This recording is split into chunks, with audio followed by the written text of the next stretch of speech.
ఆంధ్రప్రదేశ్ ముఖ్యమంత్రి నారా చంద్రబాబు నాయుడు గారు ఆంధ్రప్రదేశ్ రాష్ట్రంలో ప్రస్తుతం ఉన్నటువంటి 26 జిల్లాలకు మరో 4 జిల్లాలను జోడించి మరి నైసర్గిక స్వరూపాన్ని మార్చేటటువంటి ప్రయత్నంలో ఉన్నారు. ఇక్కడ రాజకీయ పార్టీలన్నీ కూడా పార్టీలు అధికారం మారినప్పుడల్లా కూడా పాత వాసన లేకుండా తమదంటూ కొత్త శైలి ఏదో ఉండాలనే ప్రయత్నం చేస్తూ ఉంటారు. అందులో భాగమే అనుకోవాలా దీన్ని, లేకపోతే నైసర్గిక స్వరూపాలను బట్టి సాంకేతికంగా సానుకూలతను బట్టి చేస్తున్నటువంటి మార్పులు అనుకోవాలనేది కాలమే చెప్తుంది. ఇక్కడ గతంలో వైఎస్ఆర్సీపీ అధినేత అప్పటి ముఖ్యమంత్రి జగన్మోహన్ రెడ్డి గారు ప్రతి పార్లమెంటు నియోజకవర్గాన్ని ఒక ప్రామాణికంగా తీసుకొని ప్రతి పార్లమెంటు నియోజకవర్గాన్ని కూడా జిల్లాగా మారుస్తానని తాను ఎన్నికల్లో చేసినటువంటి వాగ్దానానికి అనుగుణంగా 25 జిల్లాలను ఆయన ఏర్పాటు చేయడం జరిగింది. అయితే ఇక్కడ అతి పెద్దదైనటువంటి అల్లూరి సీతారామరాజు జిల్లా, అరకు జిల్లాని మన్యం జిల్లాగాను అక్కడ ఉన్నటువంటి భౌగోళిక పరిస్థితుల రీత్యా 25 స్థానంలో 26 జిల్లాలుగా ఏర్పడటం జరిగింది. అయితే ఈ 26 జిల్లాలను ఈ రోజున కూటమి ప్రభుత్వం అధికారంలోకి వచ్చిన తర్వాత చంద్రబాబు నాయుడు గారికి ప్రథమ ప్రాధాన్యమైనటువంటి, ఆయన చెప్తా ఉన్నాడు, ఏపీ అంటేనే ఏ అంటే అమరావతి అని, పి అంటే పోలవరం అని చంద్రబాబు నాయుడుతో సహా ప్రతి ఒక్క నాయకుడు కూడా తెలుగుదేశం పార్టీకి సంబంధించి వాళ్ళు చెప్తున్నటువంటి మాట అది. దాన్ని దృష్టిలో పెట్టుకుని వాళ్ళు ఒక అమరావతి కొత్త జిల్లా ఏర్పాటు చేస్తే బాగోదనేటటువంటి ఉద్దేశంతో ఒక 4 జిల్లాలను ఏర్పాటు చేసేటటువంటి ఆలోచనలు చేస్తున్నట్టుగా దృష్టికొచ్చింది. దాదాపుగా 4 జిల్లాలు ఖరారైనట్లేనని వివిధ మీడియా సంస్థల ద్వారా మనకు అందుతున్నటువంటి వార్తలు ఏమిటంటే, ఈ అరకు జిల్లా విస్తీర్ణం రీత్యా అల్లూరి సీతారామరాజు జిల్లా ఇప్పటికీ కూడా ఆ హెడ్ క్వార్టర్స్కి చేరాలంటే, రంపచోడవరంకి చేరాలంటే దాదాపు 500 కిలోమీటర్లు దూరం ఉంటుందనేది ఒక వాస్తవం ఉంది. దానిని తగ్గించి అక్కడ రంపచోడవరం ప్రత్యేక జిల్లాగా, అల్లూరి సీతారామరాజు జిల్లాలోనే రంపచోడవరం అని మరొక జిల్లా ఏర్పడేటటువంటి పరిస్థితులు అక్కడ కనిపిస్తున్నాయి. ఇక తర్వాత దాని నుంచి క్రిందకు వచ్చే కొద్దీ ఈ రంపచోడవరం తర్వాత మార్కాపురం, ఈ మార్కాపురం చారిత్రక రీత్యా చాలా అప్పట్లోనే బ్రిటిష్ వాళ్ళ కాలంలోనే ఆ ప్రాంతానికి ఒక చరిత్ర ఉంది, ఒక ఉనికి ఉన్నది. ప్రకాశం జిల్లా ఏర్పాటుతోటి మార్కాపురం తన ఉనికి కోల్పోయింది.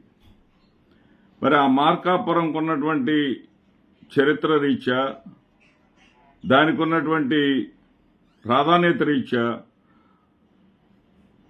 మరి ఒంగోలు జిల్లా యొక్క స్థాయిని తగ్గిస్తూ, ఎందుకంటే ఇప్పటికే ఒంగోలు జిల్లాలో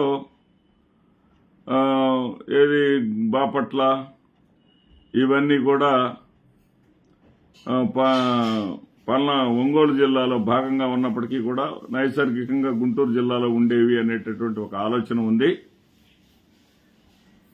మరి అవి పల్నాడు జిల్లాలోకి వెళ్ళిపోయినాయి.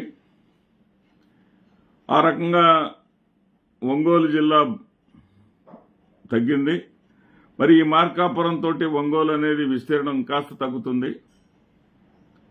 ఇక చరిత్ర రీత్యా చారిత్రాత్మకంగా చిత్తూరు జిల్లాలోని మదనపల్లికి రాజుల కాలం నుంచి ఆ తర్వాత బ్రిటిష్ వారి కాలంలో కూడా చాలా ప్రాధాన్యత ఉంది.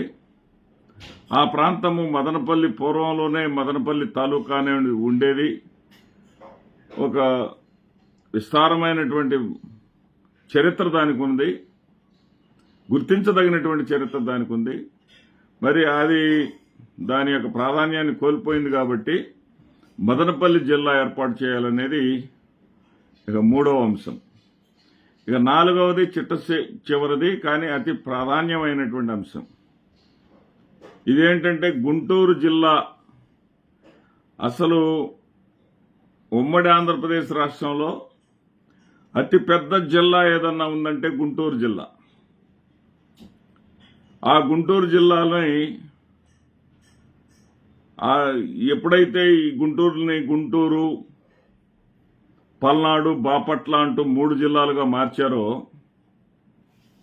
3 జిల్లాలుగా మార్చినప్పుడు తన యొక్క స్థాయిని చాలా తగ్గించుకుంది.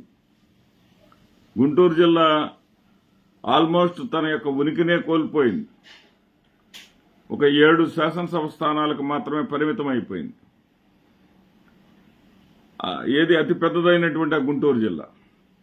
ఒకప్పుడు గుంటూరు జిల్లా చరిత్ర ఏంటంటే, నేను చదువుకునేటటువంటి రోజుల్లో గుంటూరు జిల్లాలోని తాలూకాలు చెప్పమంటే ఒకే ఒక్క లైన్లో చెప్పేవాళ్ళు అప్పట్లో మాస్టర్లు, మాకు చదువు చెప్పిన మాస్టర్లు. ఓం పసగుంతేరే బానవి అనేవాళ్ళు.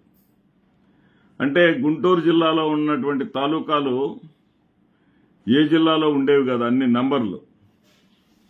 ఓం పసగుంతేరే బాణం అంటే ఒంగోలు, ఓం అంటే ఒంగోలు, పా అంటే పల్నాడు, సా అంటే సత్తనపల్లి, గు అంటే గుంటూరు, తే అంటే తెనాలి, రే అంటే రేపల్లె, బా అంటే బాపట్ల, నా అంటే నర్సరావుపేట, వి అంటే వినుకొండ. ఇవన్నీ కూడా గుంటూరు జిల్లాలో భాగస్వామ్యంగా ఉండేటటువంటి అతిపెద్ద తాలూకాలు. ఓం పసగుంతేరే బానవి అంటే ఒంగోలు కూడా గుంటూరు జిల్లాలో ఒక తాలూకా అన్న విషయం గుర్తుపెట్టుకోవాలి.